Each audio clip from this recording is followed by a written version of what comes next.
Washington, by the end of 2021, who will be the two senators from Massachusetts currently standing on the sidelines? Rep. Ayanna Pressley, 45, less than a year removed from her own primary challenge to an incumbent Democrat, vaulting her into national politics and progressive heroism alongside Rep. Alexandria Ocasio-Cortez.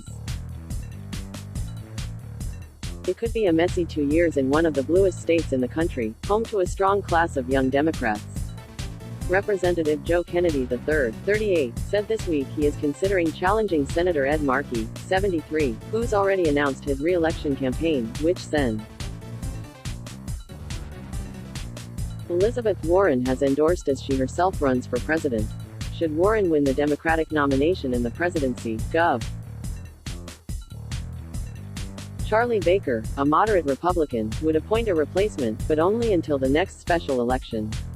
Unlike the prospective primary challenges that animate intra-party debates, Kennedy isn't really talking about an outsider, lefty challenge to an establishment incumbent. It is more of a generational campaign.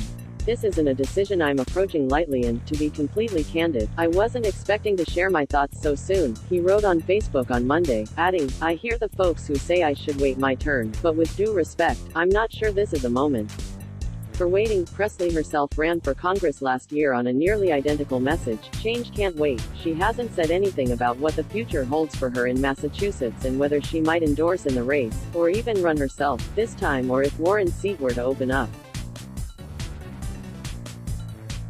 She declined an interview through a spokesperson. Multiple Democratic operatives who are Pressley fans and who spoke with BuzzFeed News repeated a similar refrain about Kennedy that depended on Warren's success in the 2020 primary.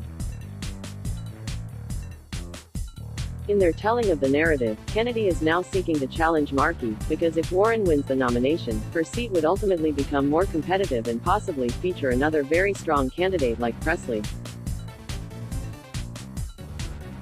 Of course, if Warren loses, the window for younger Democrats could close until she or Markey leave the Senate, said one Democratic strategist who knows them both. A lot of the people who love Ayanna love Joe, and the people who love Joe love Ayanna. That's just our reality. Some Democrats, especially black Democrats, are a little frustrated that Pressley's name hasn't come up more as a primary challenger now, rather than later, or are even hopeful she could move herself into the mix. Collective PAC, a group that has fostered black candidates, has been involved in talks with Pressley to appear at its largest fundraiser next month in Washington, its co-founder, Quentin James, said in an interview. Andrew Gillum and Stacey Abrams, the Democratic nominees for governor in Florida and Georgia, respectively, both made appearances at the event last year, and this year it's expected to include Jamie Harrison, a Democratic candidate for U.S. Senate in South Carolina. Making the case for a Democrat like Pressley, James said, our democracy is at stake, and black people aren't equally represented, adding that there are only 3 black senators. If there's a chance Pressley runs, we're going to step up and advocate as much as we can, and that's nothing against Joe Kennedy. It's just that right now white men already have the majority of the political power in our country. Black Americans make up about 14% of the U.S. population, but there are only 3 in the Senate. Reynolds Graves, a communications aide for the Lawyers Committee for Civil Rights Under Law, saw Pressley speak last Wednesday and is among the Democrats who believe Pressley should take a close look challenging Markey, if that's what she wants. The house was packed, hanging on her every word. And at one point I looked over at my fiancé and said, look at this, this is crazy. It wasn't her home district. They feel represented by her because of how she leads and what she stands for. She's reaching this diverse group of people who greeted her with almost this deep sense of gratitude, and they were very emotional about it, Graves said. The way Pressley has styled herself has not shied away from her ambition.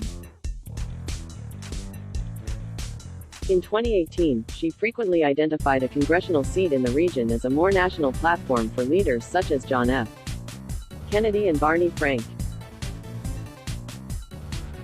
Pressley enthusiastically moved into the office that had once been occupied by Shirley Chisholm of New York, the first black woman ever to be elected to Congress and who also ran for president in 1972, and she's quickly become one of the most vocal House Democrats and been the target of Trump's attacks as part of a larger effort to stoke his base with overt appeals to racism. In interviews with a range of people who either worked on Pressley's insurgent campaign for Congress or spoken to her in recent days, one top Democrat called Pressley the apex of our political conversation. In Massachusetts, she's above the fray and no one is going to turn around and all of a sudden see her connected to transactional politics in the speculation Olympics, one of them said. Let's block ads. Why?